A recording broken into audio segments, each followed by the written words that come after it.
Hello, good noon. Meron tayong guys, okra. Bumili ang asawa ko ng 2 pack. Ito oh.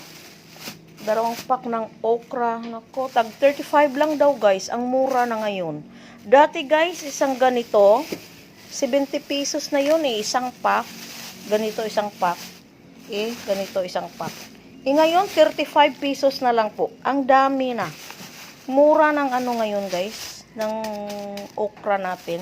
Ang sarap ito guys, kahit mo lang ito sa ilaga, tapos isawsaw sa kalamansi with tuyo. Naku, ang sarap nito guys, ang sarap po. Tapos mayroon tayong, bumili din ng asawa ko ng tuyo. Naku, ang sarap ipares nito guys.